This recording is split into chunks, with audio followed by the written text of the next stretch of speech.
Good. Okay, well, a word from our sponsor first of all to make sure that everybody's paying attention. This is a book I wrote. It's called The Musketeer, because I'm a musketeer. It's 19 stories from 11 countries, and the best questions get the books. Or put another way, I can't get rid of the books, so take them when I'm finished. Okay, I'm going to talk to you today. Oh, interestingly, I'm not going to talk. Oh, interestingly, I've lost my shark. I was going to start off with a shark, because the thing about crisis is. Anybody recognize this building, by the way? Oh, this is a shark. There you go, perfect. It's just when you least expect it that things happen. So there we have it, the shark, Sharky. The point about risk and the point about crisis is it doesn't come announced. Crises don't turn up saying, you know, in about 6 months' time we're going to have a crisis. A crisis happens, normally, unexpectedly. And if you want some sort of evidence of that, I've given it away with the next picture. I set up Citibank here 20 years ago. When I was building Ducat 1, they said, the Citibank people said to me, put tiles, fireproof tiles, on the roof. I said, fireproof tiles on the roof? Ridiculous. Okay, so that's the building next to Citibank 1 year later. If we had not put tiles on the roof, that building would have burnt down Citibank, and the life of the retail banking sector in Russia could have been different. So crisis, and the concept of crisis is, it's not the expected, it's the unexpected.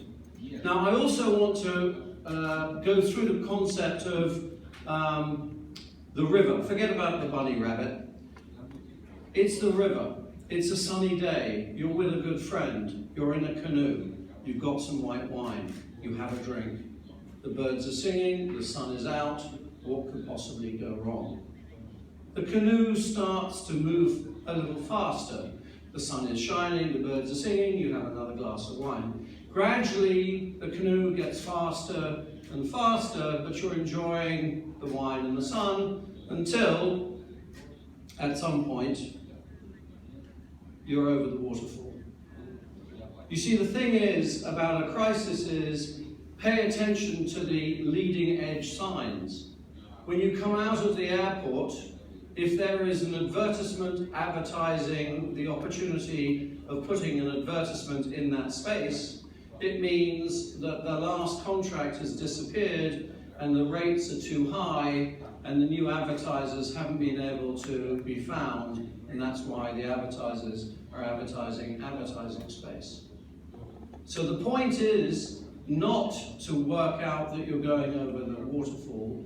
The point is to look out for those signs ahead of time so you can take action. Action ahead of the waterfall is very different from action after.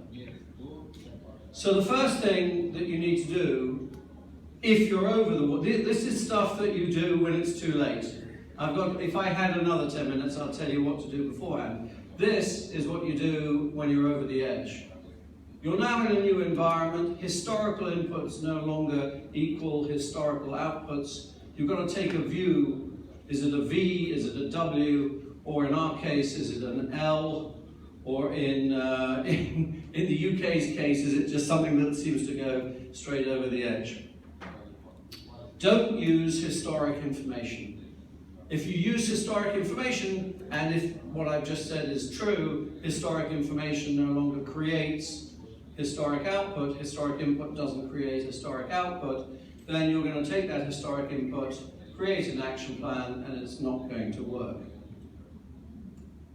My favorite cartoon, Maggie thinks that she's driving the car because, you know, she's in the car, she's got a steering wheel, it's just not connected to anything.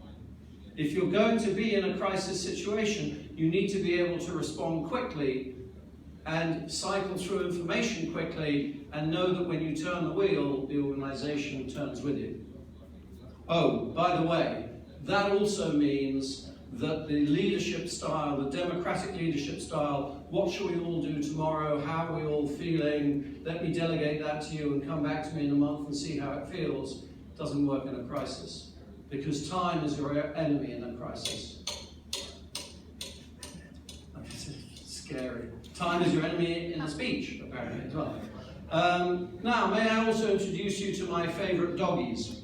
The concept here is you have two types of trigger. You have the Chihuahua trigger and you have the Doberman trigger. If you're going to cause people to act, they react to the Dobermans. If they come across a Chihuahua trigger, they just kick it into next week. So realistic, hard-hitting deadlines cause action. Don't think that you're going to get a relationship when you need the relationship. If you're going to rely on relationships, and by heavens you are in a crisis, you better work on those relationships well ahead of time. Relationships are grown over time. That's why the concept of a favour bank and paying forward is so important. You've got to communicate. You've got to communicate internally to create your franchise to be allowed to do what you want to do, and you've got to be able to communicate with your staff to keep them on board, to make sure that, by the way, don't sugarcoat it. Worst thing you can do, everything's going to be okay next week. Really? What are you going to say next week? If you said it's going to be okay next week, and next week it isn't, and then you walk back on stage, are they really listening to you? I doubt it. Revised scenarios, you know this story, right? Two guys walking through the woods, they come across a bear. One guy goes down and changes his shoes into running shoes. The other guy says, "You'll never outrun the bear." The first guy says, "I don't need to outrun the bear." It's about changing your scenarios. It's about looking at how you react versus the competition. Because everything that happens in a business environment is within the competitive environment. And finally, if you've motivated your staff to book assets, grow revenues, and you're in a crisis and you need to protect capital and minimize costs, guess what? You're not going to maintain morale. And morale isn't about everybody being happy. It's about everybody feeling that they have a role to play, that they're able to get their points across, and they're part of a meaningful organization. It isn't that we sing happy songs. I think that's pretty much what I wanted to say about crisis management. In terms of forward-looking radar, this thing about making sure that you know where that waterfall is, you're looking for the tripwires, you're looking for information, hopefully information that you can react to, that your competitors are not aware of. Because if you can get ahead of your competitors, the best way as a banker, I was 35 years a banker, the best way if you're a banker of getting out of a bad loan is to reprice your loans, to make yourself very unpleasant, and to watch your bad portfolio walk across the road to the bank on the other side, to the bank that's on the other side of the road, where they think they've just acquired great customers, and it's only when the crisis happens that they discover what remedial management is all about. So, thank you very much for your time. I spent 14 years at Citibank in 5 different crises around the world. I can tell you one thing, all crises are different, but people are the same, people react in similar ways, but don't think that your crisis, the current one that you're in, is all yours. It'll happen in its own way. Some people will react well, some people won't. Have a nice crisis.